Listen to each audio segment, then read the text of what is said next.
The spring of 1952 brought more than just blooming dogwoods to Riverside County, Kentucky.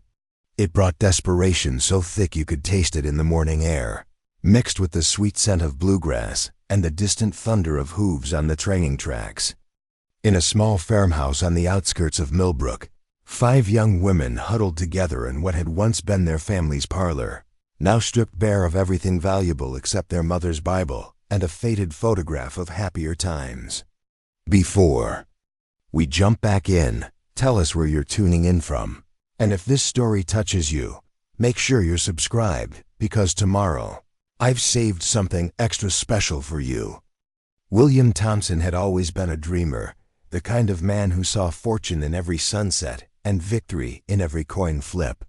His neighbors in Millbrook remembered him as a decent farmer once, back when his wife Margaret was alive to keep his wilder impulses in check. She'd been the steady hand that guided their household, the voice of reason that whispered caution when Bill's eyes grew too bright at talk of easy money. But Margaret had been gone 3 years now, claimed by the influenza. That swept through Kentucky that bitter winter of 1949, and with her died the last anchor that kept Bill Thompson tethered to reality. What remained was a hollow shell of a man who found solace only in the thunderous excitement of Churchill Downs, where the roar of the crowd could drown out the whispers of his conscience and the pounding of hooves could match the frantic beating of his desperate heart. Each race promised redemption. Each bet whispered the sweet lie that this time would be different. This time would set everything right. But promises made at the racetrack are built on sand, and William Thompson was about to discover just how quickly that sand could shift beneath a man's feet. The morning everything changed started like any other in the Thompson household. Emma, the eldest at 19, was already in the kitchen before dawn, her capable hands working to stretch their meager supplies into something resembling breakfast for her 4 younger sisters. She moved with the quiet efficiency of someone who had grown up too fast, her shoulders bearing burdens no young woman should have to carry. The responsibility had settled on her the day they buried their mother, when Bill retreated into his own private world of grief and gambling, leaving Emma to become both mother and protector to Sarah, Lucy, Anna, and little Grace. Sarah, 17, and fierce as a wildcat, was already feeding their 2 remaining chickens, the last remnants of what had once been a thriving farm. Her auburn hair caught the early sunlight as she scattered feed with sharp, angry movements. She'd inherited their mother's quick temper along with her green eyes, and that temper had been simmering dangerously close to the surface ever since their father's latest losing streak began.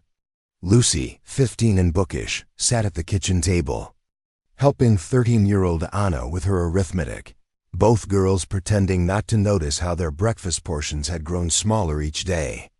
And Grace, sweet Grace at 11 years old, still believed with the unshakable faith of childhood that their papa would figure something out, that tomorrow would surely be better than today.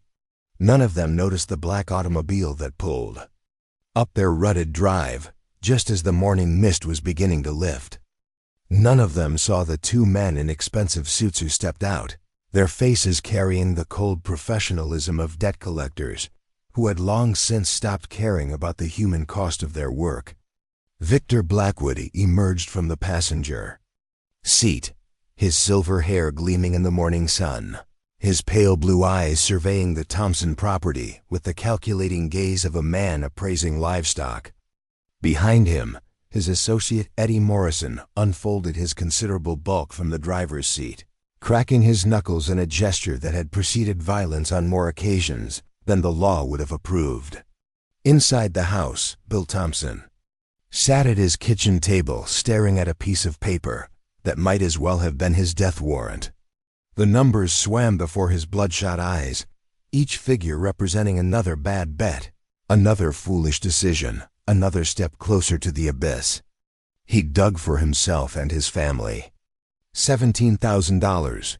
The sum was astronomical, more money than most folks in Millbrook saw in a decade.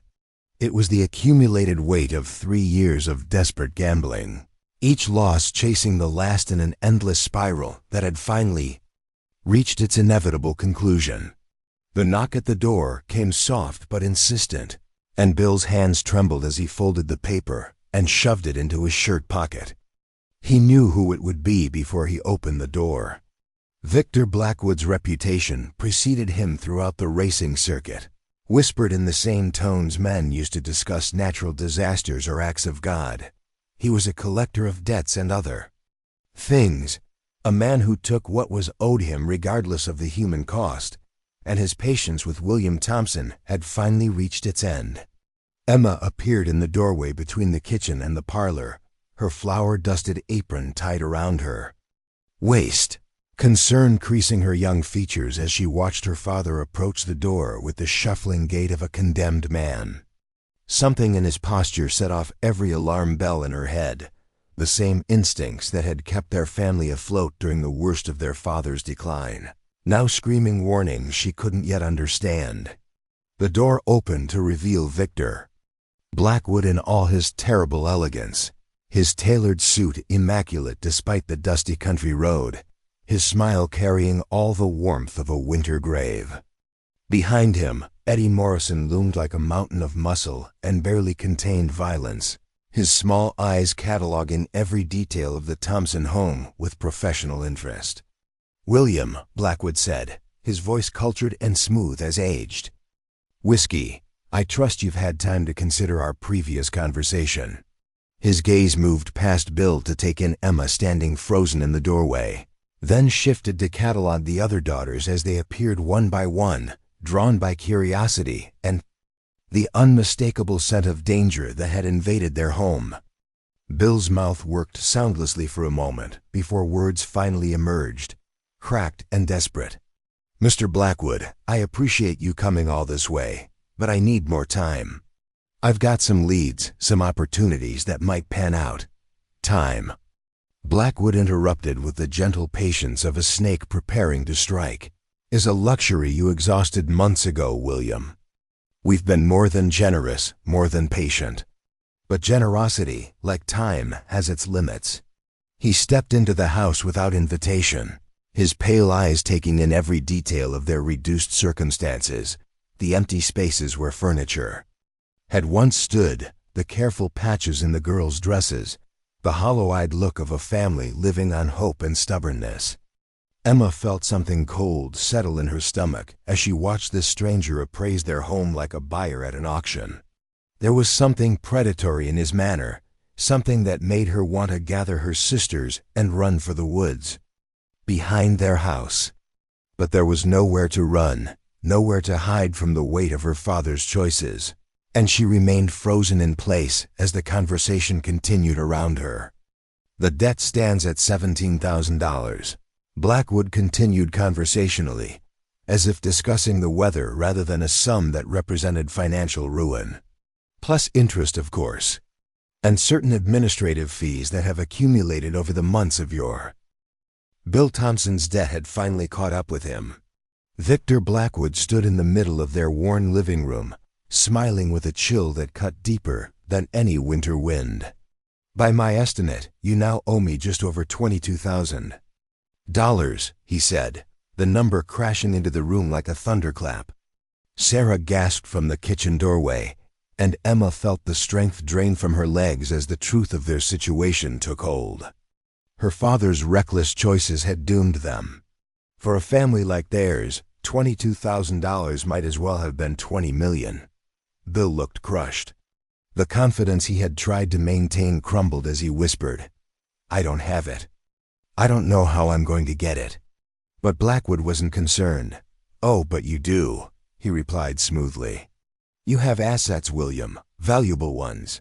His gaze swept to Emma and her sisters, pausing on each just long enough to make his meaning crystal clear. The silence that followed was suffocating. Only the ticking of the old mantel clock and a distant train whistle gave any sign that time was still moving forward. Emma's stomach turned as she realized what Blackwood was implying. Surely her father wouldn't consider such a monstrous option. But then she saw it, the flicker of thought behind his eyes, the way his desperation began to outweigh his love for them. "There are establishments," Blackwood continued, sounding almost cheerful, for gentlemen with refined tastes. They pay handsomely for girls with good breeding. It's a rare opportunity. It was slavery dressed up in polite words. Get out, Emma said, the words spilling from her before she could stop herself. Get out of our house. Blackwood's smile widened. Feisty, he murmured approvingly. That kind of spirit increases value. Clients enjoy a bit of fire. Then, Eddie Morrison, who'd been silent until now, spoke in a voice as heavy as iron. 5 girls, strong, well-raised. That'll clear the debt, and then some. Bill tried to push back, his voice shaking. These are my daughters. You can't just... I can do whatever the law allows to collect what's owed, Blackwood said coldly. And according to the law, you have no other assets. He gestured to the sparse room around them. Unless you're hiding $22,000 somewhere, this is all that's left. The trap had snapped shut. Preparing and narrating this story took us a lot of time, so if you are enjoying it, subscribe to our channel. It means a lot to us. Now back to the story. And Emma could see the moment her father gave in. The moment the weight of his failures crushed the last of his resistance. The man who had once protected her, who had made her laugh as a child, was now bargaining with monsters. If I agree, Bill croaked. How long? 3 years, Blackwood answered without hesitation. Standard term. After that, they're free. But Emma saw through the lie. Any girl taken by Victor Blackwood would vanish. 3 years wouldn't come. 20 miles away, on a dusty ranch that had been in the Rodriguez family for 3 generations, Samuel Rodriguez was watching his prized stallion, Thunder's Pride, slice through the morning mist like a force of nature. After decades of training racehorses, this one was different. Thunder's Pride wasn't just fast, he had the rare magic that turned a good horse into a legend. Samuel believed the coming races could be their breakthrough. He wasn't ready to sell yet, even though offers had been pouring in. His wife, Maria, approached with 2 mugs of coffee. Mrs. Patterson called again, she said, her tone uncertain. She's offering $30,000 now. It was life-changing money. Enough to fix up the ranch and secure their future. But Samuel shook his head. Not yet. One more race. He deserves that chance. Carlos, their son, had inherited his father's instinct with horses. Now at 18, he worked beside them, caught between his father's dreams and his mother's practicality. That morning, their neighbor, Father Michael O'Brien, pulled up in his beat-up Ford. His usual warmth was gone, replaced by a grim seriousness. Over coffee in the Rodriguez kitchen, the priest shared what he had seen at the Thompson place. I was making my rounds when I saw a black car I didn't recognize. I stayed hidden. And I heard enough to know that something awful is happening. They're planning to take Bill's daughters, all 5 of them. Sell them like property to cover his debts. Maria went pale, her hand covering her mouth in horror. Carlos stopped eating, visibly shaken. Samuel listened silently. Then, setting his mug down with deliberate calm, he asked, "How much does he owe?" "More than $20,000, Father O'Brien replied. "And those men know he can't pay. They're counting on it. They're pressuring him to give up his daughters."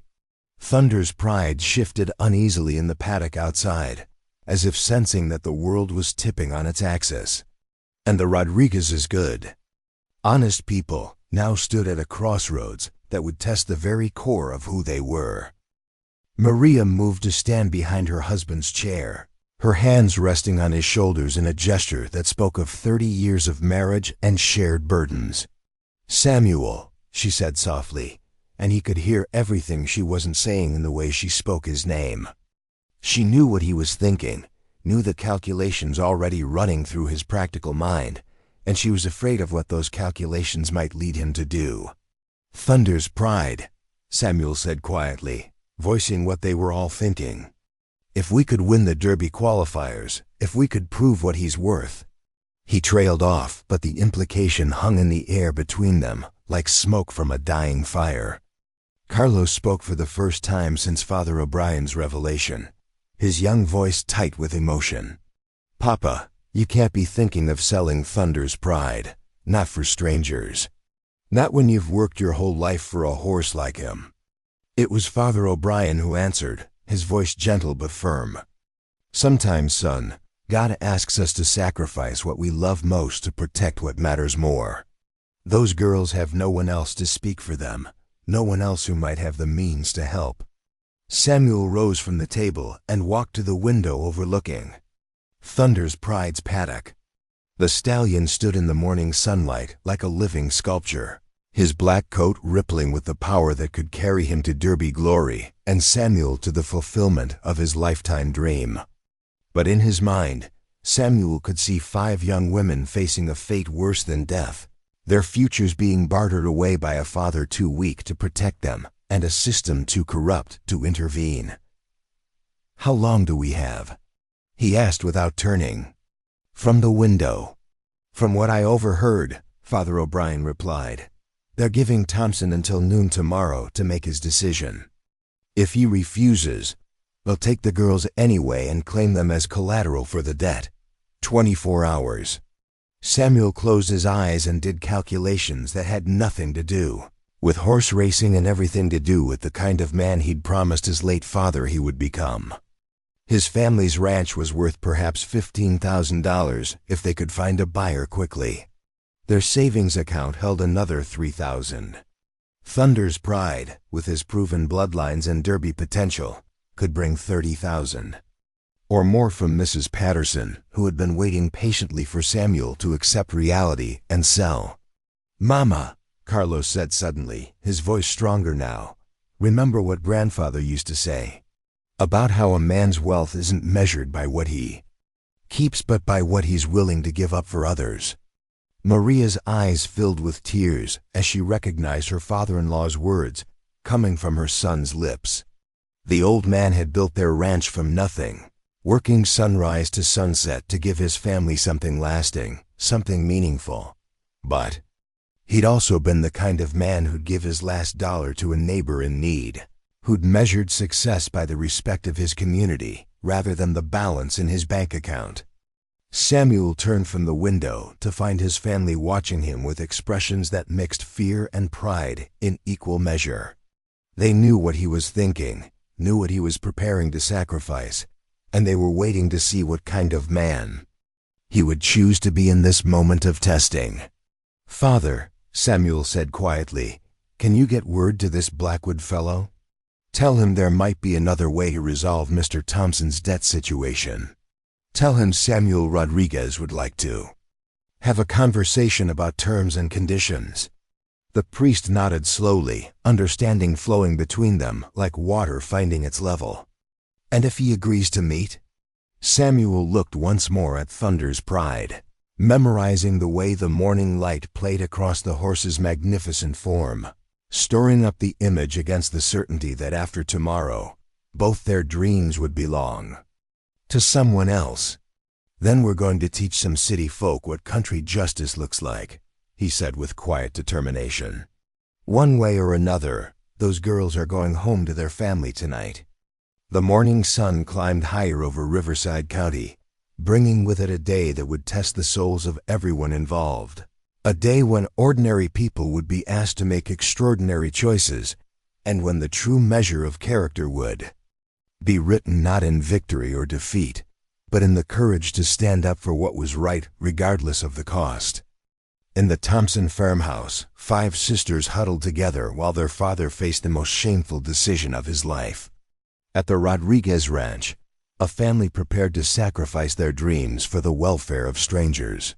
And somewhere between these 2 points, destiny was preparing to intervene in ways that none of them could imagine, setting in motion events that would prove that sometimes the greatest victories come not from crossing finish lines first, but from refusing to let others fall behind.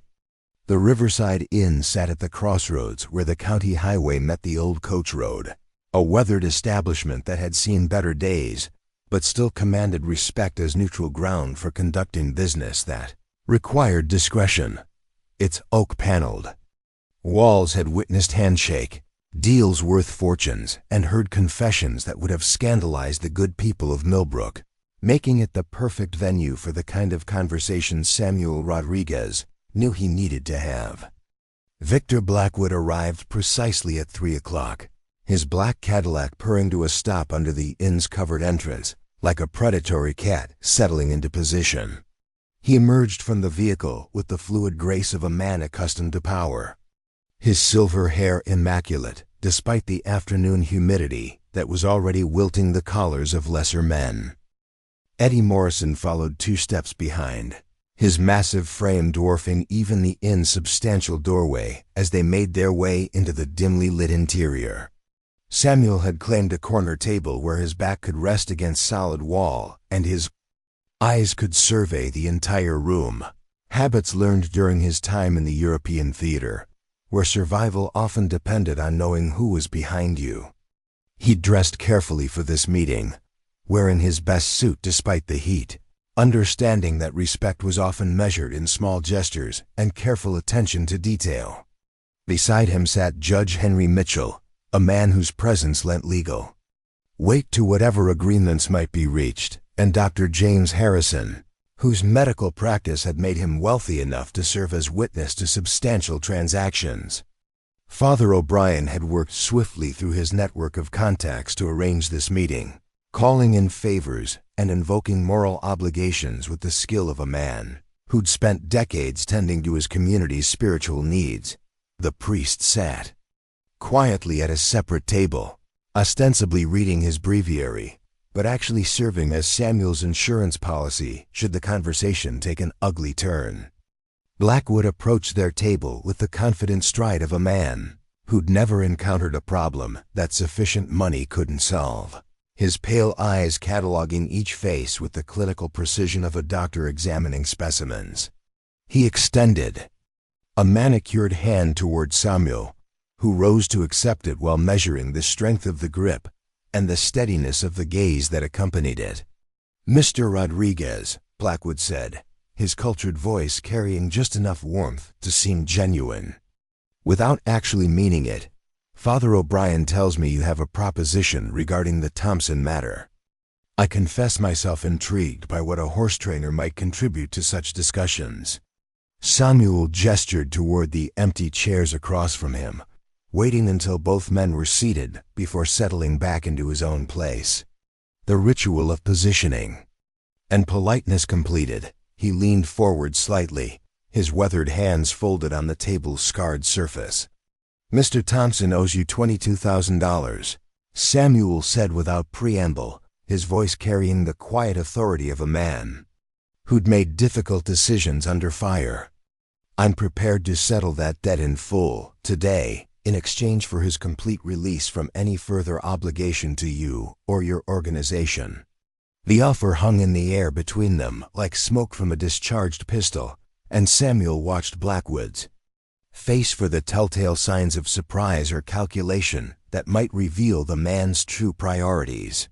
What he saw instead was a slight smile that never quite reached those pale blue eyes, the expression of a predator whose prey had just offered to walk into the trap willingly. "How generous," Blackwood murmured, leaning back in his chair with the languid grace of a well-fed cat. "And what form would this settlement take? I assume a horse trainer doesn't keep such sums in his mattress." Judge Mitchell cleared his throat, pointedly, his legal mind already anticipating the complexities of whatever arrangement might emerge from this conversation. Any agreement would need to be properly documented, he interjected with the measured tones of a man accustomed to presiding over courtroom drama. "Full release of debt, transfer of assets, all properly notarized and filed with appropriate authorities."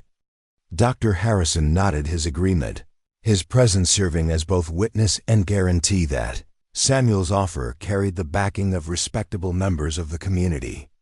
The physician had delivered half the babies in Riverside County and buried the other half's grandparents, giving him a moral authority that even men like Blackwood were reluctant to challenge directly. "I have a horse," Samuel continued, his voice steady despite the magnitude of what he was proposing. Thunder's Pride, a 3-year-old stallion with proven bloodlines and Derby potential. Mrs. Eleanor Patterson of Lexington has offered $30,000 for him, sight unseen, based on his breeding and early performance records. Blackwoods. Eyebrows rose with what might have been genuine interest. The first authentic expression Samuel had seen cross the man's face since he'd entered the inn. A racehorse, he mused, his fingers drumming a silent rhythm on the table's surface.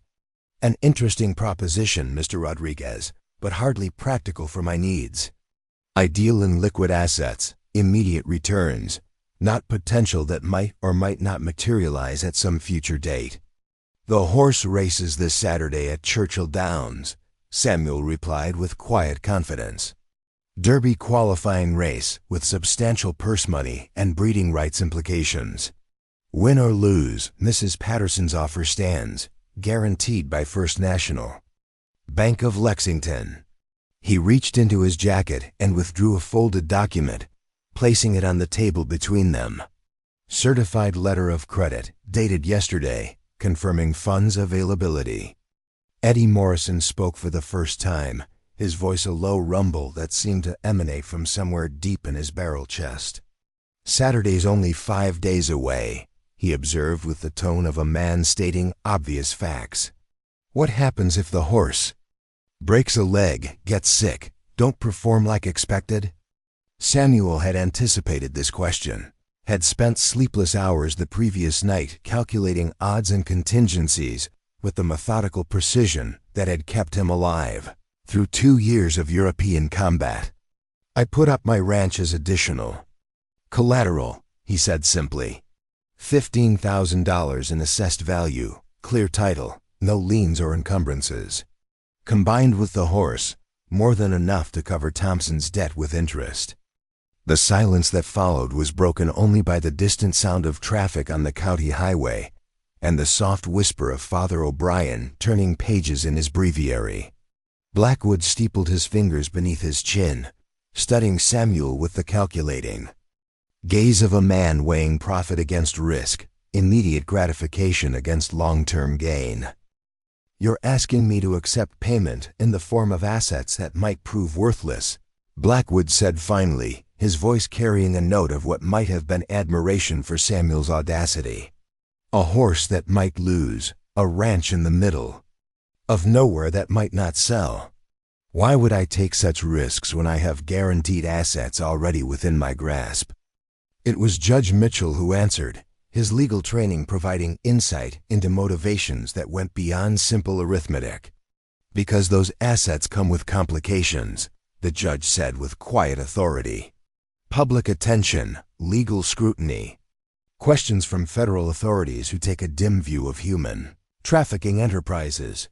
Mr. Rodriguez is offering you a clean transaction, documented and legal, with no messy complications or unwanted publicity. Dr. Harrison leaned forward, adding his own perspective to the negotiation. The Thompson girls are well known in this community, he said with the moral weight of a man who'd treated their childhood illnesses and watched them grow into young women. Their disappearance wouldn't go unnoticed or uninvestigated. Local law enforcement, state authorities, even federal agents have ways of making life difficult for businessmen who operate outside conventional boundaries. Samuel watched Blackwood process these arguments, seeing the man's predatory instincts warring with his practical understanding of risk and reward. The debt collector had built his reputation on exploiting desperation and weakness, but he'd also survived in a dangerous business by knowing when to take calculated risks and when to walk away from trouble. The horse races Saturday, Blackwood said slowly, his pale eyes never leaving Samuel's face. What assurance do I have that you won't simply disappear if he loses? Take your family and vanish into the night, leaving me with nothing but empty promises and worthless paper? Samuel reached into his other jacket pocket and withdrew a second document, this one bearing the official seal of Riverside County. Deed to my ranch, he said simply, sliding the paper across the table. Signed over to Judge Mitchell's custody, to be held in escrow until Saturday's race concludes. Win or lose, you get either $30,000 from Mrs. Patterson or $15,000 from the ranch sale, plus whatever the horse brings at auction. The judge accepted the deed with the solemn gravity of a man handling sacred artifacts, his experienced eyes scanning the legal language to ensure everything was properly executed. "I'll file this with the county clerk's office this afternoon," he promised, his words carrying the weight of legal binding. "Mr. Rodriguez's assets will be held in trust until the matter is resolved, one way or another." Blackwood studied the arrangement from multiple angles, his business-trained mind calculating percentages and possibilities with mechanical precision. The Thompson debt, while substantial, represented only a fraction of his overall portfolio, but the precedent it set could affect his reputation throughout the racing circuit. Men who dealt in desperate bargains needed to maintain their credibility, needed others to believe that debts would be collected and promises would be kept. "There's another consideration," Father O'Brien said quietly from his corner table, his voice carrying across the inn's dimly lit interior with surprising authority. "The Thompson family has deep roots in this community, connections that stretch back 3 generations. Their suffering would not be forgotten or forgiven by people who value family above profit." The priest's words carried an unspoken threat that all 4 men understood perfectly. Rural communities had their own methods of dealing with those who preyed on their members, methods that operated outside legal channels and cared nothing for sophisticated business arrangements. Blackwood might collect his debt, but the cost of that collection could prove higher than any monetary gain. Eddie Morrison shifted uncomfortably in his chair, his street-smart instincts recognizing the dangerous undercurrents flowing beneath the polite conversation. He'd seen what happened to men who made enemies of entire communities, had witnessed the quiet violence that good people could unleash when pushed beyond endurance. The big man leaned close to Blackwood's ear, whispering urgently in tones too low for others to hear. Blackwood listened to his associate's counsel with the patience of a general receiving intelligence reports from the field, his pale eyes never leaving Samuel's face as he weighed options and consequences. Finally, he leaned back in his chair with what might have been resignation or might have been relief. "Saturday at Churchill Downs," he said with quiet finality. "Thunder's pride runs in the Derby qualifier, and the outcome determines how Mr. Thompson's debt is resolved. If the horse wins, Mrs. Patterson pays $30,000 to cover the debt with interest. If he loses, I accept the ranch's payment and we consider the matter closed." Samuel nodded his acceptance of these terms, feeling something tight in his chest finally begin to loosen. "And the Thompson family?" "Remains undisturbed, regardless of Saturday's outcome," Blackwood confirmed with businesslike efficiency. "Win or lose, Mr. Rodriguez, you'll have purchased their safety with your sacrifice. I trust that knowledge brings whatever comfort it's meant to," Judge Mitchell said as he began drafting the official agreement, one that would formally bind all involved to the choices they'd made. His years of legal work allowed him to transform verbal promises into enforceable documents. Dr. Harrison acted as witness, his signature giving weight and legitimacy to what was about to unfold, a pact that would tie together 2 families and reshape several lives. As the late afternoon sunlight filtered through the worn wooden floorboards of the Riverside Inn, Samuel Rodriguez made a decision. He committed himself, without reservation, to the path leading straight to Saturday's race, where his fate and that of others would be decided at Churchill Downs. His thoughts turned to Thunder's pride, a horse at his peak, ready for the race that might fulfill years of sacrifice and longing. He thought of Maria and Carlos, who waited at home, unaware of just how drastically their lives were about to change. And most of all, he thought of 5 young women he'd never even met, girls whose futures now hinged on the speed of a single horse and the bravery of people unwilling to let cruelty win simply because it wore fine clothes and wielded power. The players had taken their positions. The stakes were clear. Saturday would decide whether justice still stood. A chance in a world that too often protected predators and punished the powerless. Back at the Thompson farmhouse, a different kind of reckoning was taking place. Bill Thompson sat at the table, forced to face the devastating consequences of his choices. 19-year-old Emma had quietly assumed leadership of the family, her youth overtaken by burdens no one her age should bear. Around her, her sisters sat like survivors of a shipwreck, clutching to one another as though the kitchen table were the last stable ground left. An hour earlier, young Timothy Walsh had arrived by bicycle from town, breathless and solemn. He'd delivered a telegram from Father O'Brien, and its brief message held the promise of something no one had dared hope for. Samuel Rodriguez. Negotiating on your behalf. Blackwood has agreed to terms. Resolution Saturday at Churchill Downs. Trust in Providence and pray for fair weather. Sarah read the note aloud for the third time, her voice steadier now, as the possibility of salvation began to take root. Who is Samuel Rodriguez? She asked aloud, the same question that had been circling through all their minds. Lucy, the ever-curious one, had pulled out their mother's old atlas and measured distances with the meticulousness of someone trying to impose logic on chaos. Churchill Downs is about 30 miles east, she reported. If someone's stepping in for us, they must have something valuable to offer. 13-year-old Anna clutched their mother's Bible close to her chest, eyes wide with the unshakable faith only children seem to truly possess. Maybe God sent him, she said, her voice a whisper of hope. Maybe Mama asked him to help us. The youngest, Grace, barely 11, sat curled in her father's lap. Despite everything, her small arms were wrapped around his neck in a gesture of forgiveness far deeper than he deserved.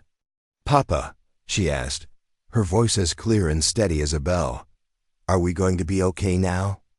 Bill Thompson, frail from regret and the ruin of his addiction, held his daughter tightly. The shame that had haunted him now gave way to something quieter honesty. The man he used to be surfaced briefly, speaking from somewhere deep within.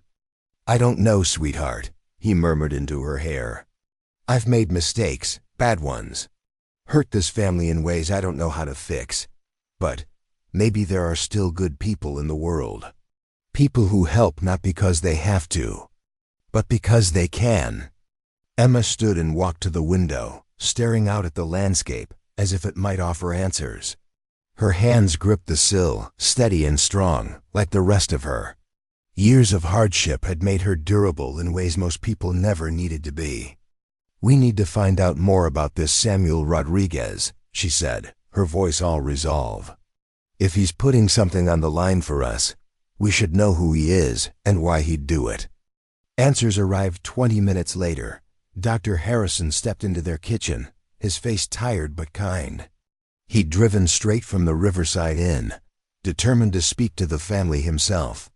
The burden of what he knew was too great to pass on secondhand. He took the last empty chair at their worn kitchen table and accepted the glass of water Emma handed him, mindful of the grace and strength with which she carried herself. He looked around at each of the girls, at their father, and saw the quiet wreckage left behind by years of pain. His words came slowly, carefully. Samuel Rodriguez owns a horse ranch about 20 miles from here, he began. He breeds and trains horses for the Kentucky racing circuit. He's a man of character, respected, has a family-wife son. Good people. He took a breath, then continued more gently. He's offered to pay your father's debt. All of it, with interest. In return, your family will owe nothing further to Mr. Blackwood or the men with him. Your names will be cleared. Your freedom guaranteed. The room went still. The only sounds were the mantel clock ticking steadily in the background and the quiet stirrings of the hens outside as evening settled in. Emma felt the weight she'd been carrying for so long begin, at last, to lift. Not entirely, but enough to remind her what hope felt like. She turned back toward the room and asked, her voice barely above a whisper, how was that possible? Sarah asked, her practical mind immediately grasping the impossibility of such generosity from a stranger. How can a horse trainer afford $22,000? What does he want from us in return? Dr. Harrison's expression grew solemn as he explained the arrangement that Samuel had negotiated, the sacrifice of dreams and financial security that one family was making for the welfare of another. He described Thunder's Pride, the magnificent stallion whose speed might purchase the Thompson sisters' freedom, and the ranch that Samuel had put up as additional collateral.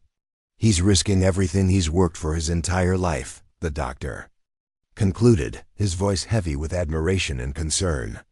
His horse race is Saturday at Churchill Downs, win or lose. Your debt is settled, but his family's future depends on the outcome. Bill Thompson began to weep then, not the angry tears of frustration or the bitter tears of self-pity, but the cleansing tears of a man confronted with goodness that made his own failures impossible to ignore or rationalize. His daughters gathered around him, their own tears mixing with his as the full magnitude of Samuel Rodriguez's sacrifice became clear. Why? Grace asked with the directness that only children possessed. Why would he help people he doesn't even know? Doctor. Harrison smiled for the first time since entering their house, his weathered face creasing with lines, earned through decades of witnessing both humanity's capacity for evil and its potential for transcendent goodness. Because, little one, some people still believe that we're all responsible for each other's welfare. Your family's in trouble, and Samuel Rodriguez is the kind of man who can't sleep peacefully knowing he had the power to help and chose not to use it. As evening settled over Riverside County, two families prepared for a Saturday that would determine far more than the outcome of a horse race. In the Rodriguez home, Maria cooked dinner with hands that trembled slightly as she thought of the sacrifices her husband had committed them all to making. Carlos groomed Thunder's Pride with extra care, whispering encouragements to the stallion whose performance would determine their family's fate. And Samuel stood in his barn, running his weathered hands along Thunder's Pride's flanks, feeling the power and potential that represented his life's work and his family's future. Saturday would come whether they were ready or not, bringing with it a test of speed, courage, and faith that would echo through both families' lives for generations to come.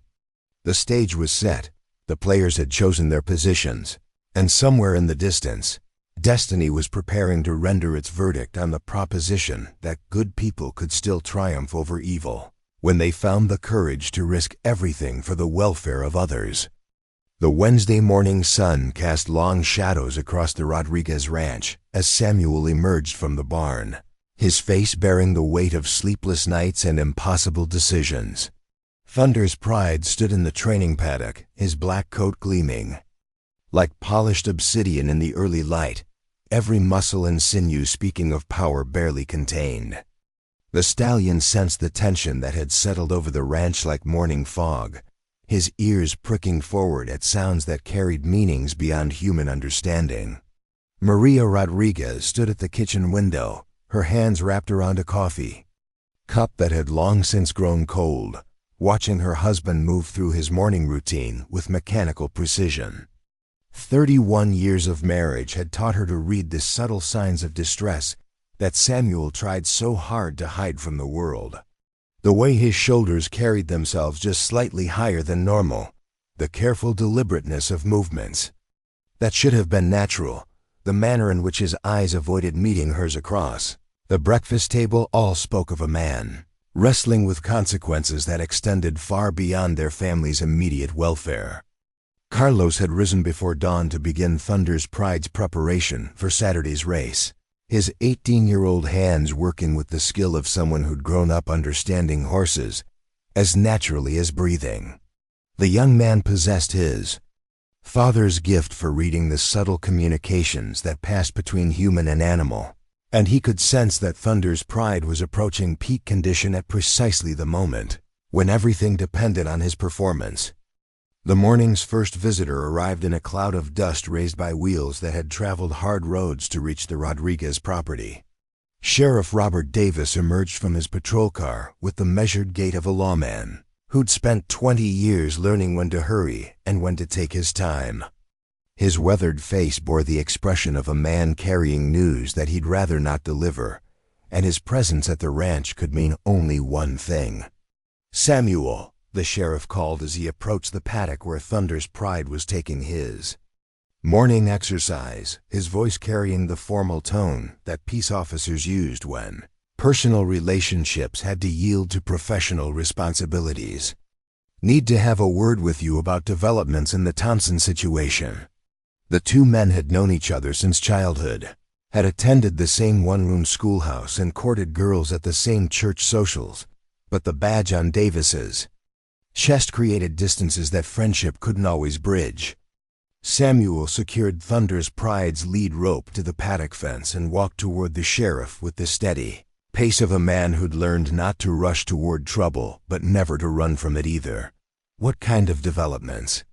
Samuel asked quietly, his tone carrying the controlled neutrality of someone who'd anticipated this conversation since Tuesday afternoon's meeting at the Riverside Inn. Sheriff Davis removed his hat and ran his fingers through graying hair that testified to 2 decades of dealing with humanity's capacity for creating problems that had no clean solutions. "Got a visit from some federal people yesterday evening," he said with the careful precision of a man who understood that words carried legal weight. "Seems that Victor Blackwood's business practices have attracted attention from agencies that don't much care for interstate transportation of certain kinds of cargo." The implications of this revelation settled between them like dust after a windstorm, and Samuel felt something cold forming in his stomach as he realized that Saturday's race might not resolve matters as simply as he'd hoped. Federal involvement meant complications that could extend far beyond Riverside County's borders, consequences that might follow all the participants, regardless of Thunder's pride's performance on the track. Maria appeared on the front porch, her maternal instincts having detected the subtle change in atmosphere that signaled serious adult conversation requiring privacy from younger ears. She carried a tray bearing coffee and the kind of fresh biscuits that had made her reputation among their neighbors, understanding that hospitality could sometimes ease the delivery of difficult news. "Sheriff Davis," she called with the warm authority of a woman who'd fed half the county's children at one time or another, "you look like a man who could use some proper breakfast before tackling whatever brought you out here so early."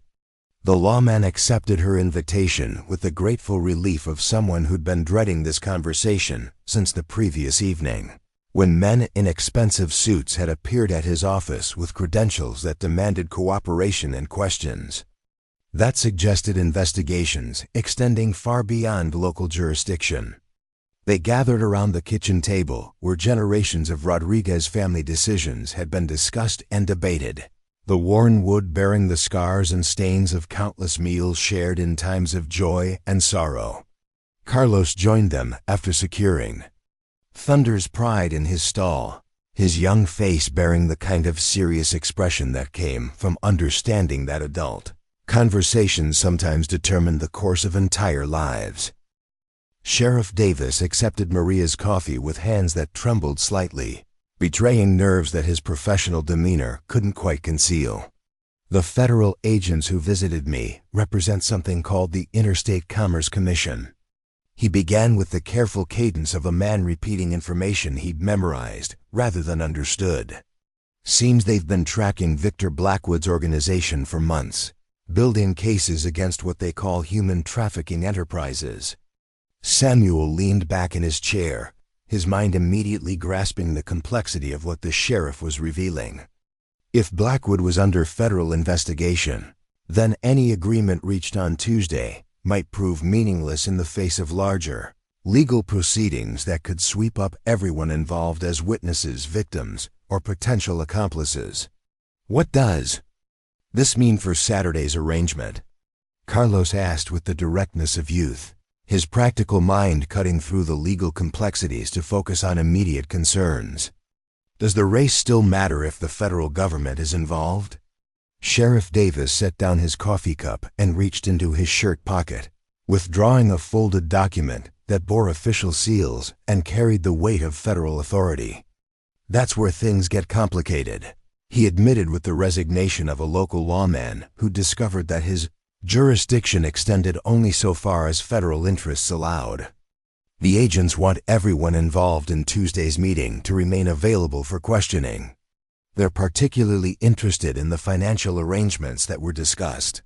Maria's face paled as she absorbed the implications of what the sheriff was telling them. Federal investigations could drag on for months or years, consuming resources and destroying reputations regardless of guilt or innocence. Worse, they could freeze assets and prevent transactions that might be the Thompson family's only hope for avoiding the fate that Blackwood had planned for them. The Thompson girls, she said quietly, voicing the concern that had occupied her thoughts since learning of their situation. What happens to them while the federal people conduct their investigation? It was Samuel who answered, his voice carrying the grim certainty of a man who'd seen enough of the world to understand how bureaucracy functioned when confronted with human suffering. They fall through the cracks, he said simply. Federal agents build their cases methodically, carefully, but they don't necessarily prioritize the welfare of individual victims when larger objectives are at stake. The kitchen fell silent, except for the steady tick of the wall clock and the distant sound of Thunder's Pride moving restlessly in his stall, as if the stallion sensed that the approaching race had acquired significance beyond simple competition. Each person around the table understood that they were confronting a situation where good intentions might not be enough to overcome the grinding machinery of federal law enforcement. Sheriff Davis unfolded the document he'd withdrawn from his pocket, revealing pages of dense legal text punctuated by official signatures and government seals. "There's more," he said with obvious reluctance. "The agents want to use Saturday's race as what they call a controlled environment for observing Blackwood's organization in action. They're planning to have undercover officers present, recording equipment, the whole apparatus of federal surveillance." Carlos stood abruptly, his chair scraping against the kitchen floor, as youthful indignation overcame his usual respectful demeanor. "They want to turn Thunder's Pride's race into some kind of trap," he said with rising anger. "Use our horse, our family sacrifice, as bait for their investigation." His father reached out to place a calming hand on his son's arm, but Samuel's own expression reflected the same outrage that Carlos had voiced more openly. The federal agents were proposing to exploit their family's desperate gesture of community solidarity, turning an act of moral courage into a tool for law enforcement. Purposes that served their agenda rather than the Thompson family's immediate needs. "What guarantees do we have?" Samuel asked with quiet intensity, his strategic mind already calculating the risks and benefits of cooperation versus resistance. "If we allow them to use Saturday's race for their investigation, what assurance do we have that the Thompson family won't become collateral damage in whatever larger game they're playing?" Sheriff Davis spread his hands in a gesture of helpless frustration, his local authority insufficient to provide the kind of guarantees that the situation demanded. "They're federal agents, Samuel. They don't make deals with small-town sheriffs, and they don't explain their strategies to local civilians. All I can tell you is what they told me. Cooperate fully. Keep Saturday's arrangements exactly as planned, and trust that justice will eventually be served." Maria rose from the table and walked to the window overlooking Thunder's Pride's paddock, her shoulders rigid with the kind of anger that came from watching helpless people being manipulated by those with power. "Justice," she repeated with bitter emphasis. "Their justice might take months or years to achieve, while those girls live in terror of what might happen to them tomorrow." The sound of automobile engines carried across the morning air, announcing the arrival of visitors who hadn't bothered to telephone ahead or request permission for their intrusion. 3 black sedans wound their way up the ranch's gravel drive, their government license plates and radio antennas identifying them as clearly as if they'd carried signs announcing federal law enforcement presence. Samuel stood slowly, his movements carrying the deliberate care of a man who'd learned that sudden gestures could be misinterpreted by nervous officials carrying badges and weapons. "Carlos," he said quietly, "take your mother into town for the morning, visit your aunt, do some shopping, find reasons to be anywhere except here for the next few hours." His son started to protest, but Maria was already reaching for her purse with the swift efficiency of a woman who understood when discretion represented the better part of valor. "Your father's right," she said firmly, her voice carrying the authority that had guided their family through previous crises. "Some conversations are better conducted without witnesses who might become complications later." The federal agents who emerged from the 3 sedans moved with the coordinated precision of a military unit, their expensive suits and polished shoes marking them as representatives of authority that extended far beyond local jurisdiction. Their leader, a tall man with prematurely gray hair and the kind of face that revealed nothing of his thoughts, approached the ranch house with the confident stride of someone accustomed to having doors opened before he knocked.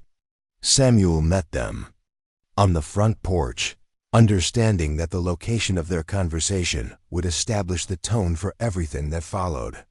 By receiving them outside rather than inviting them into his home, he maintained a subtle assertion of his own authority, while acknowledging their official status. "Mr. Rodriguez," the lead agent said with professional courtesy that masked whatever personal opinions he might hold about the situation, "I'm Agent William Harrison with the Interstate Commerce Commission. These are Agents Thompson and Mitchell. We understand you've become involved in a matter that concerns our ongoing investigation." The irony of the agents' names wasn't lost on Samuel, who found himself wondering whether federal law enforcement deliberately assigned personnel whose identities echoed the situations they were investigating, or whether coincidence had a sense of humor that extended to bureaucratic appointments. "I've involved myself in helping a family that was being threatened," Samuel replied with quiet dignity, his tone carrying neither apology nor defiance, but simply stating facts that he felt no need to justify. "If your investigation concerns those threats, then I suppose our interests might align." Agent Harrison nodded with the careful neutrality of a professional who'd learned not to reveal his position until he understood all the variables involved in complex situations. "Victor Blackwood's organization has been under federal surveillance for 14 months. He explained with the measured cadence of someone providing information that had been carefully edited for public consumption. "We've documented interstate transportation of unwilling individuals, coercion through debt manipulation, and financial crimes that fall under federal rather than local jurisdiction." The morning breeze carried the scent of bluegrass and the distant sound of thunder's pride. Moving in his stall, reminders of the life that Samuel had built through decades of honest work and careful planning. Now that life had become entangled with federal investigations and criminal enterprises that operated according to rules he'd never learned and consequences he couldn't fully anticipate. "What do you want from me?" Samuel asked directly, his military experience having taught him that clear communication often prevented misunderstandings that could prove costly for all parties involved. Agent Thompson, a younger man whose eager expression suggested either inexperience or genuine commitment to justice, stepped forward with the enthusiasm of someone who believed in the moral clarity of their mission. "We want you to proceed with Saturday's arrangement exactly as planned," he said with conviction that sounded almost naive in the context of their complex situation. "Allow Blackwood to believe that everything is proceeding normally while we gather evidence of his organization's methods and operations." Samuel studied each agent's face, his combat veteran's instincts, reading the subtle signs of stress and determination that revealed more about their true intentions than their official statements. These were men under pressure to produce results, investigators whose careers might depend on successfully dismantling Blackwood's organization regardless of the human cost of their methods. "And the Thompson family?" Samuel asked with quiet intensity. "What happens to those 5 young women while you're gathering your evidence and building your case?" Agent Harrison exchanged glances with his colleagues, a momentary communication. That suggested this question had been anticipated and discussed during their planning sessions. "The Thompson family will be protected," he said with official assurance that sounded rehearsed rather than convincing. "We have protocols for witness protection, resources for ensuring their safety during the investigation period." The words carried the hollow ring of bureaucratic promises that Samuel had heard before. During the war, when officers assured enlisted men that their mission served larger purposes that justified individual sacrifices, he'd learned to recognize the difference between genuine commitment and expedient reassurance, and Agent Harrison's response fell clearly into the latter category. Sheriff Davis had remained silent during this exchange, his local authority superseded by federal jurisdiction, but his moral responsibility to his community unchanged by the presence of higher-ranking law enforcement officials. Now he cleared his throat with the careful diplomacy of a man caught between competing loyalties. "With all due respect," the sheriff said quietly, "federal protection protocols might not account for the specific dangers that rural families face when they become targets of criminal organizations. Blackwoods people know this territory, know how to move through it without attracting attention, know which local contacts might provide information or assistance." Agent Mitchell, who had remained silent throughout the conversation, finally spoke with the authority of someone whose experience extended beyond administrative offices and urban crime scenes. "We've considered those factors," he said, with professional confidence tempered by acknowledgement of legitimate concerns. "Additional resources will be positioned throughout Riverside County, surveillance teams that can respond quickly to any threats against the Thompson family." Samuel absorbed this information while calculating the odds of success for an operation that depended on federal agents understanding rural Kentucky's unique geography and social dynamics. The agents were competent professionals, but they were also outsiders attempting to impose urban law enforcement methods on a situation that had grown from specifically local conditions and community relationships. Thunder's pride's whinny carried across the morning air, a sound that reminded Samuel of everything he was risking for people he'd never met, everything he might lose regardless of how Saturday's race concluded. The stallion represented 30 years of careful breeding, patient training, and dreams that had sustained him through setbacks and disappointments that would have broken lesser men. "I need guarantees," Samuel said finally, his voice carrying the authority of a man who'd reached the limits of his willingness to trust in other people's good intentions. Not promises, not protocols, but specific guarantees about what happens to the Thompson family if your investigation goes wrong. If Blackwood escapes, if Saturday's race becomes a trap that catches the wrong people.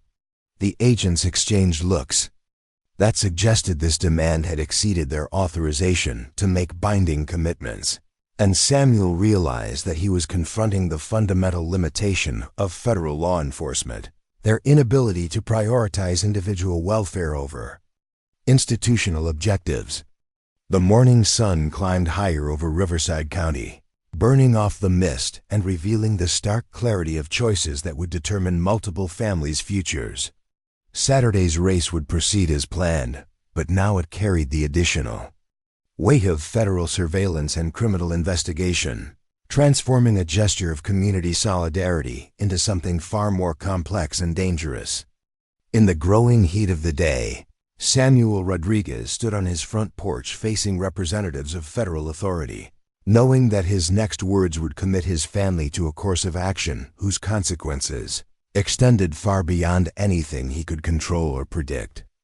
The stage was set for Saturday's confrontation, but the players had multiplied and the stakes had risen, beyond simple questions of horse racing and debt settlement into realms where justice and law enforcement intersected in ways that didn't always serve the interests of the people they claimed to protect.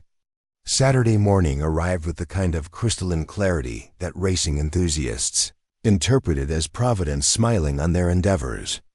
The Kentucky sky stretched endlessly blue above Churchill Downs, unmarked by clouds that might threaten afternoon thunderstorms or winds that could affect the track conditions crucial to fair competition. Samuel Rodriguez stood beside Thunder's Pride's transport trailer in the stable area, his weathered hands moving with practiced efficiency as he completed final preparations for the race that would determine far more than prize money or breeding rights. The stallion emerged from the trailer with the fluid grace of an athlete in peak condition, his black coat rippling with muscles honed by months of careful training and conditioning. Thunder's Pride's eyes held the alert intelligence that distinguished truly exceptional racehorses from merely fast ones, and Samuel could feel the controlled energy radiating from the animal like heat from banked coals, ready to burst into flame. Churchill Downs buzzed with the electric atmosphere that accompanied major racing events, but today carried an additional undercurrent of tension that Samuel recognized from his military service. Federal agents moved through the crowds with practiced invisibility, their presence detectable only to someone who knew what signs to watch for. Surveillance equipment disguised as maintenance work dotted strategic locations throughout the facility, and security personnel wore expressions that suggested heightened alertness beyond normal race day protocols. Carlos worked alongside his father with the focused intensity of someone whose entire future depended on the next few hours' outcome. At 18, he possessed the kind of natural horsemanship that couldn't be taught, only nurtured, and Thunder's Pride responded to his touch with the trust that came from years of consistent care and understanding. The young man's hands trembled slightly as he adjusted the stallion's equipment, betraying nerves that his determined expression tried to conceal. Maria Rodriguez sat in the grandstand section reserved for owners and trainers, her rosary beads moving through her fingers with mechanical precision while her eyes tracked her husband's movements in the stable area below. 31 years of marriage had taught her to recognize the subtle signs of stress that Samuel tried to hide from the world, and she could see the weight of impossible choices settling across his shoulders like a physical burden. The Thompson family occupied a section of the grandstand that Father O'Brien had arranged through his connections within the racing community, their presence serving as living reminder of the human stakes underlying the day's competition. Emma sat with her arms protectively around Grace's shoulders, while Sarah, Lucy, and Anna pressed close together in the unconscious seeking of comfort that trauma survivors displayed when confronting uncertain outcomes.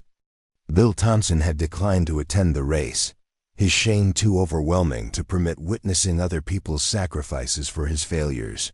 He remained at their farmhouse with Dr. Harrison, who had volunteered to stay with the broken man during what might prove to be his family's liberation or final catastrophe.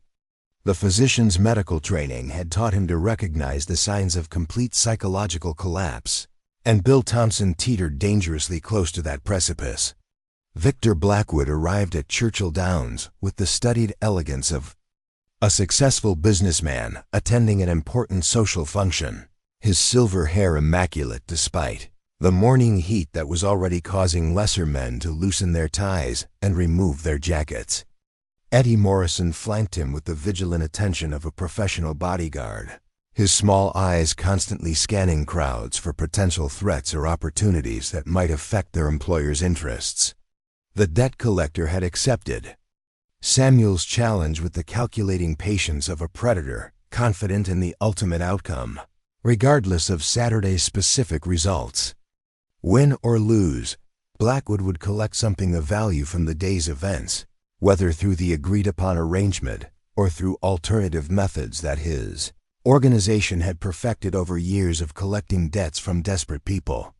Agent Harrison and his federal team had positioned themselves throughout Churchill Downs with the meticulous attention to detail that characterized successful surveillance operations. Hidden cameras captured every interaction between Blackwood's people and potential witnesses, while recording equipment documented conversations that might later serve as evidence in federal court proceedings. The agents moved through their assigned roles with professional competence, but Samuel couldn't shake the feeling that they viewed everyone involved as expendable components in a larger Investigation rather than human beings deserving protection. The Derby qualifier race carried added significance beyond its traditional role as a stepping stone toward Kentucky's most prestigious competition. 7 horses had entered the field, each representing different breeding programs and training philosophies, but only Thunder's Pride carried the weight of family's futures balanced on his performance. The other entries included Midnight Express from the prestigious Calumet Farm, Silver Storm representing Texas oil money, and Dancing Flame, a filly whose speed had impressed observers throughout the spring season. Thunder's Pride's assigned jockey was Miguel Santos, a veteran rider whose experience included 2 previous Kentucky Derby appearances and a reputation for coaxing maximum effort from horses during crucial moments. Santos understood the unique pressures surrounding this particular race, having been briefed on the arrangement between Samuel and Blackwood, though the federal investigation remained unknown to him at Samuel's insistence. The jockey's weathered face reflected years of riding at breakneck speeds while making split-second decisions that determined victory or defeat, but today carried additional gravity as he absorbed Samuel's final instructions. "The horse has the speed and the heart," Santos said with quiet confidence, his slight frame belying the strength required to control half a ton of thoroughbred, moving at full gallop. "Trust Thunder's Pride to do what he was born for, and trust me to give him every opportunity to succeed." Judge Henry Mitchell occupied a box seat near the finish line, his legal authority lending official weight to whatever outcomes the day might produce. The escrow documents controlling Samuel's ranch sat secured in his briefcase, ready for immediate execution depending on the race results and subsequent negotiations with Blackwood's organization. The judge had handled numerous complex legal arrangements during his career, but none had carried such immediate human consequences for multiple families. Sheriff Robert Davis moved through the Churchill Downs crowd with the careful attention of a peace officer operating outside his normal jurisdiction but maintaining responsibility for his community's welfare. His badge carried no authority in this setting, but his moral obligation to protect Riverside County's residents remained unchanged by geographical boundaries or federal involvement in criminal investigations. The morning progressed with agonizing slowness as post-time approached, and final preparations reached completion. Thunder's Pride underwent the mandatory veterinary inspection that confirmed his fitness for competition, while Samuel completed paperwork that officially entered the stallion in a race, whose outcome would determine whether his family retained their rancher lost everything they'd worked decades to build. Mrs. Eleanor Patterson arrived with an entourage that included her personal veterinarian, bloodline specialist, and financial advisors, all prepared to complete the purchase transaction. Should Thunder's Pride's performance justify her substantial investment? The wealthy widow had built her racing stable through careful acquisitions of proven performers, and Thunder's Pride represented exactly the kind of strategic purchase that had made her operation successful. The federal agents maintained their surveillance positions while reviewing communication protocols that would coordinate responses to various scenarios that might unfold during and after the race. Their equipment included cameras capable of capturing detailed facial recognition data, audio recording devices that could isolate specific conversations from crowd noise, and communication systems linking Churchill Downs to federal facilities. Throughout the region, Samuel completed Thunder's Pride's final preparation with hands that moved automatically through routines, perfected over 30 years of training racehorses for competition. The stallion sensed his trainer's emotional state, with the intuitive understanding that existed between humans and animals who'd shared years of trust and mutual dependence. Thunder's Pride's ears pricked forward at sounds carrying meaning beyond human comprehension, while his eyes reflected intelligence that seemed to grasp the magnitude of expectations resting on his performance. The call to the paddock area signaled the beginning of final pre-race ceremonies, and Samuel led Thunder's Pride through crowds, that parted respectfully before the magnificent stallion's presence. Spectators who understood thoroughbred quality recognized something special in the horse's bearing, while those attending for social rather than sporting reasons noticed the electricity that seemed to radiate from the animal's controlled power. Carlos joined his father in the paddock for the traditional owner-trainer conference that preceded major races, though their conversation carried weight far beyond typical strategy discussions. Father and son stood beside Thunder's Pride while Miguel Santos received final instructions, their shared understanding of what hung in the balance creating an intimacy that transcended words. The parade to post began with Thunder's Pride leading the field of 7 horses, past grandstands filled with spectators whose cheers created a wall of sound that rolled across Churchill Downs like approaching thunder. The stallion moved with the confident stride of an athlete approaching peak performance, his step light and eager despite the pressure that surrounded every aspect of the day's competition. Maria Rodriguez gripped her rosary beads with white knuckles as she watched her husband's life work parade past the grandstand, knowing that within 30 minutes their family's future would be determined by the speed of a horse and the skill of a jockey she'd met only hours earlier.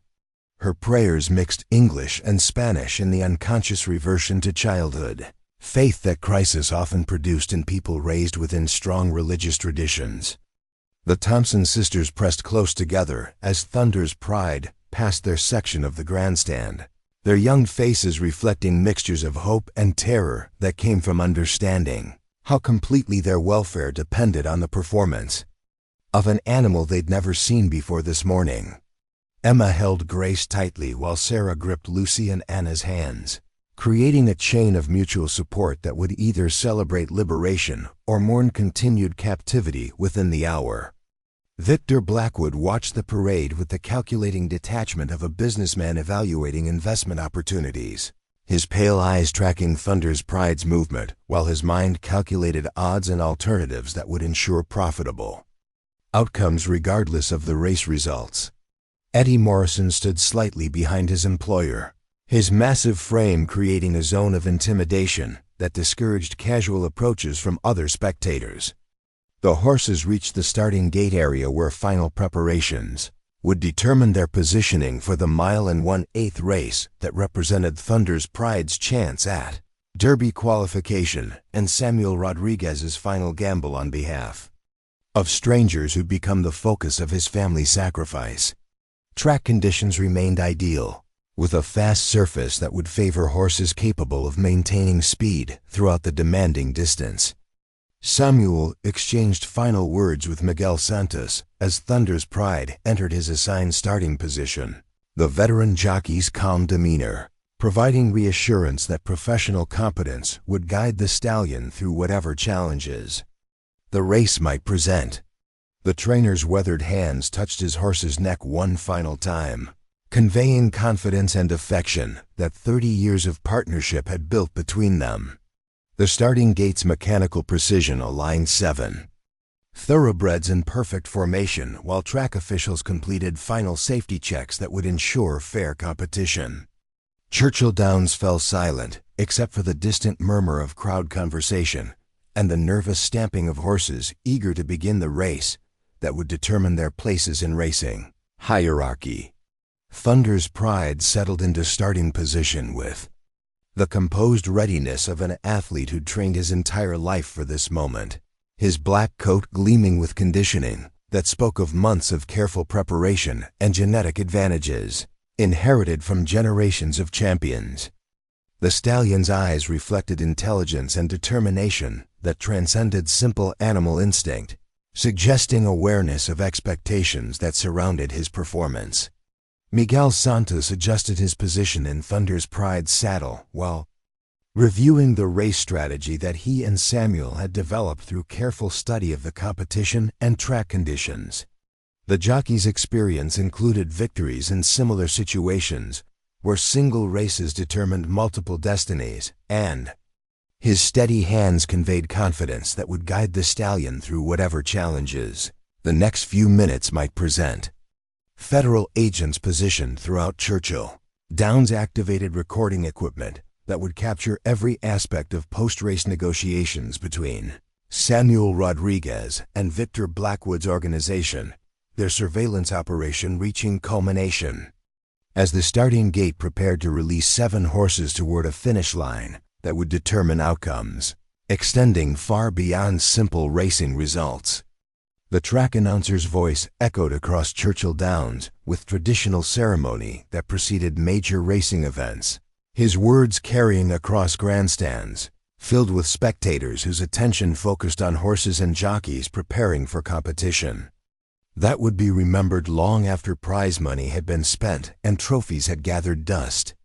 Thunder's pride coiled like a spring compressed to its maximum potential, every muscle fiber prepared for explosive release when the starting gate opened to begin the race that would determine whether Samuel Rodriguez's sacrifice would purchase the Thompson family's freedom or prove insufficient to overcome the grinding machinery of criminal debt collection and federal investigation.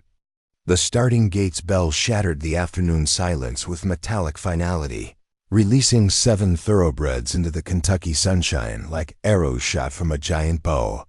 Thunder's pride broke cleanly from his 4th position, Miguel Santos, guiding the stallion toward the rail with the practiced precision of a jockey who understood that races were won through positioning as much as pure speed.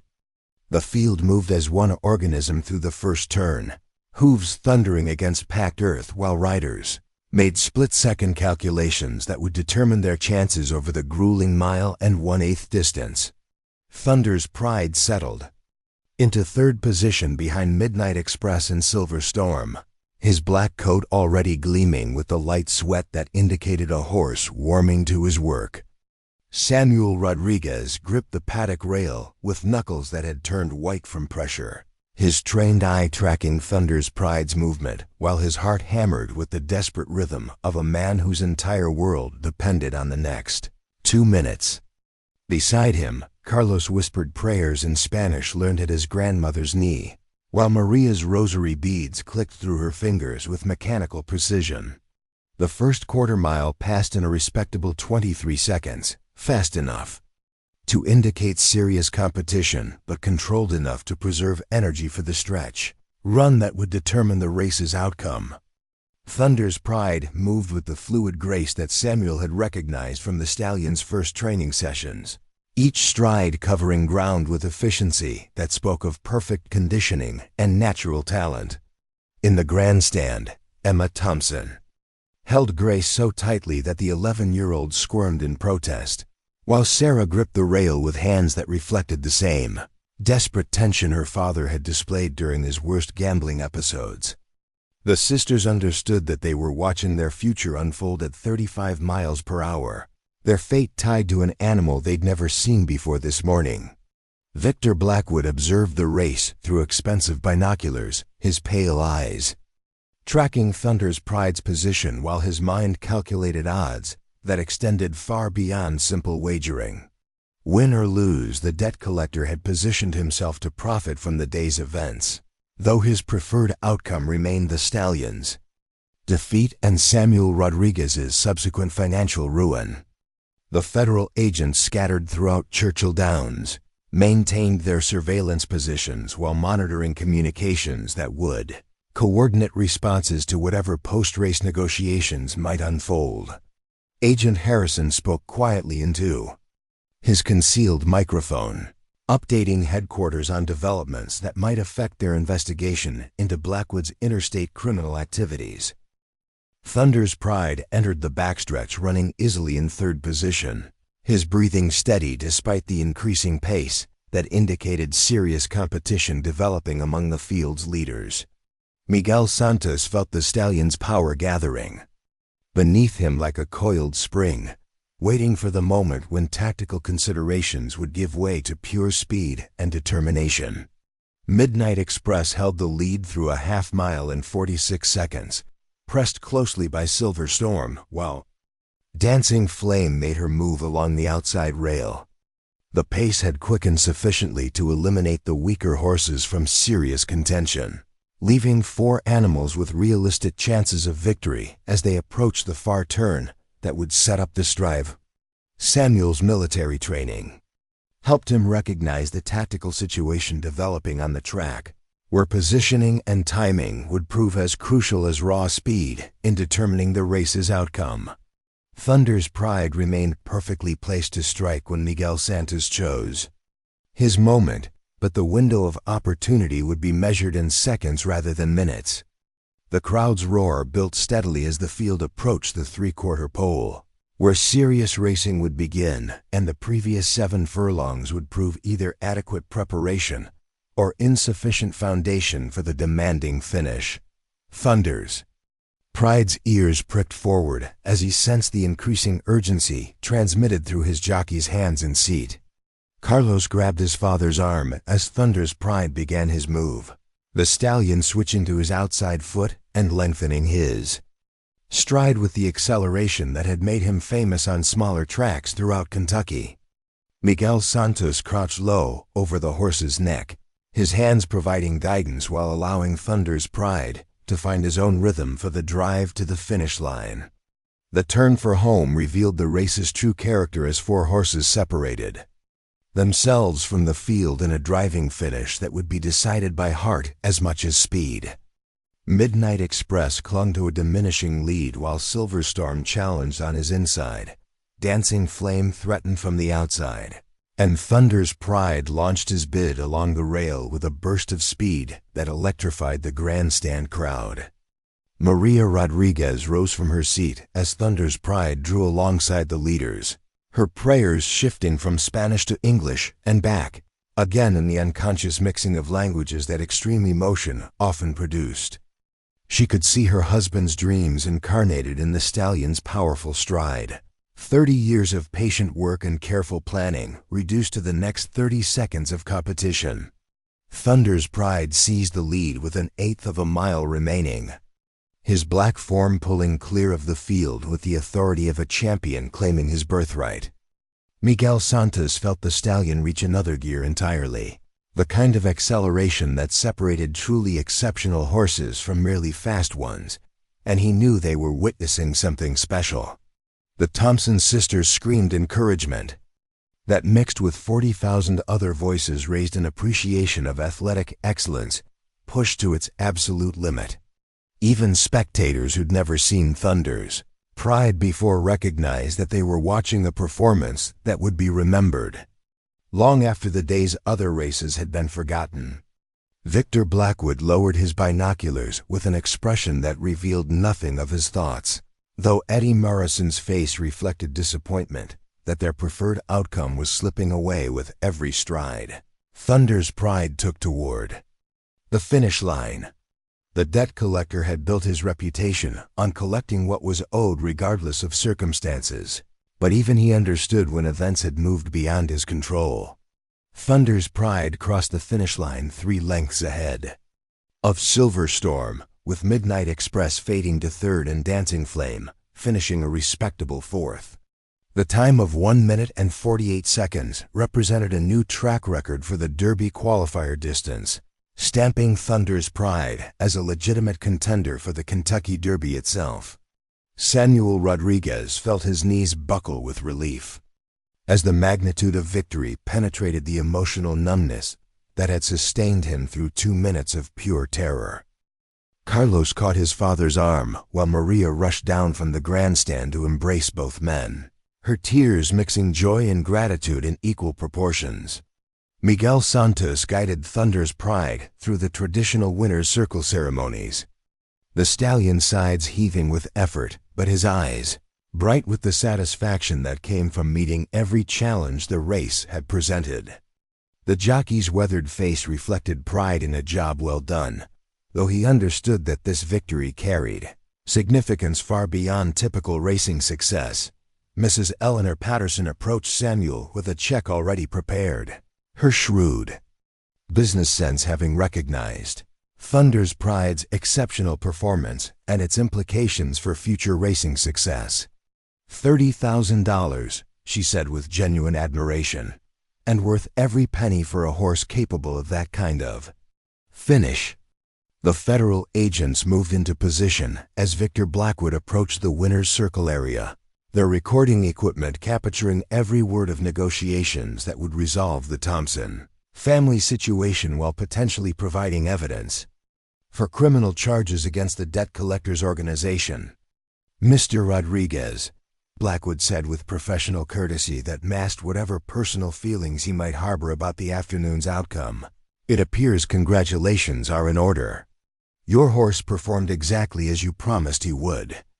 Samuel accepted the debt collector's handshake with the cautious respect of a man who understood that business remained business regardless of personal animosities. "The arrangement was clear," he replied quietly. "Thunder's Pride won, Mrs. Patterson pays $30,000, and the Thompson family's debt is settled in full." Judge Mitchell materialized beside them with legal documents that would formalize the transaction and ensure that all parties understood their obligations under the agreement reached earlier in the week. His presence lent official weight to proceedings that might otherwise have remained vulnerable to future challenges or reinterpretations. "Full release of debt," the judge announced with courtroom authority, "properly witnessed and notarized. The Thompson family owes nothing further to Mr. Blackwood or his associates, and Mr. Rodriguez retains clear title to his ranch and all other assets." The federal agents recorded Blackwood's acknowledgement of these terms, their investigation having gathered sufficient evidence of his organization's methods to support criminal charges, regardless of how individual cases might be resolved. Agent Harrison spoke quietly into his concealed microphone, confirming that the surveillance operation had achieved its primary objectives. Thunder's Pride stood quietly in the winner's circle while photographers captured images that would appear in racing publications throughout the country, his performance having elevated him from regional competitor to national contender in the space of 2 minutes. The stallion's calm demeanor suggested that he understood the significance of what he'd accomplished, though his primary concern remained the bucket of oats that awaited in his stall. Emma Thompson embraced her sisters with tears streaming down her face as the full reality of their liberation settled into consciousness after days of living with terror and uncertainty. Sarah, Lucy, Anna, and Grace clung to their eldest sister while understanding that their nightmare had ended through the sacrifice of strangers who'd risked everything for their welfare. Father O'Brien offered prayers of thanksgiving that mixed gratitude with recognition of the divine providence that had worked through human courage and generosity to achieve justice for the innocent. His faith in community solidarity had been vindicated by events that proved good people could still triumph over evil when they found the courage to act on their convictions. Dr. Harrison left Churchill Downs to return to the Thompson farmhouse, where Bill Thompson waited for news that would determine whether his failures had destroyed his family or whether redemption remained possible even for men who'd fallen as far as he had. The physician carried hope along with medical supplies, understanding that healing sometimes required more than conventional treatment. Samuel Rodriguez led Thunder's Pride back to the stable area while crowds dispersed and normal life resumed around Churchill Downs, though nothing would ever be quite the same for families whose lives had intersected through crisis and sacrifice.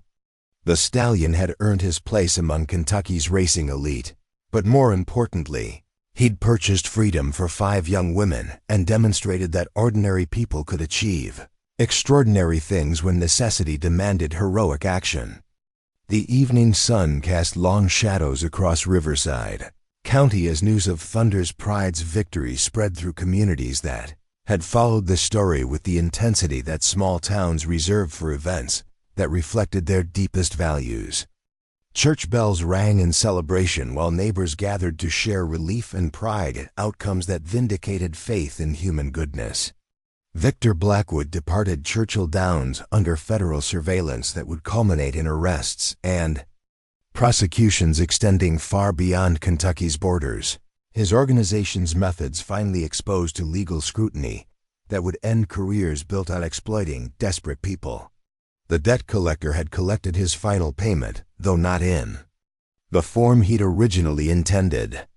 6 months later, Thunder's Pride would finish second in the Kentucky Derby, establishing himself as one of the era's premier racehorses while earning purse money that secured the Rodriguez family's financial future for generations. But Samuel would always remember that the stallion's greatest victory had come not at Churchill Downs' most famous race, but in a Derby qualifier where speed had purchased freedom and sacrifice had triumphed over greed. The Thompson sisters grew into remarkable women who never forgot the strangers who'd risked everything for their welfare, their lives serving as testament to the proposition that evil could be overcome when good people found the courage to act. Emma became a teacher, Sarah a nurse, Lucy a lawyer who specialized in protecting victims of exploitation, Anna a social worker, and Grace a minister who preached the gospel of community responsibility and mutual aid. Bill Thompson spent his remaining years working to repay debts that could never be fully settled, his rehabilitation serving as example of how even the weakest people could find redemption through acknowledging their failures and dedicating themselves to making amends. He died peacefully in 1967, surrounded by daughters who'd learned to forgive while never forgetting the cost of weakness. The Rodriguez family continued training racehorses with enhanced reputation and resources, their success built on the foundation of sacrifice that had proven character counted more than profit in determining life's true victories. Thunder's Pride sired numerous champions before retiring to stud, his bloodline carrying forward the speed and heart that had changed multiple families' destinies on one perfect Kentucky afternoon. And in small churches throughout Riverside County, the story of Thunder's Pride's race was retold whenever communities faced challenges that seemed too large for ordinary people to overcome, serving as a reminder that courage and sacrifice could still triumph over evil when good people refused to let injustice prevail without a fight. Up next, you've got two more standout stories right on your screen. If this one hit the mark, you won't want to pass these up. Just click and check them out.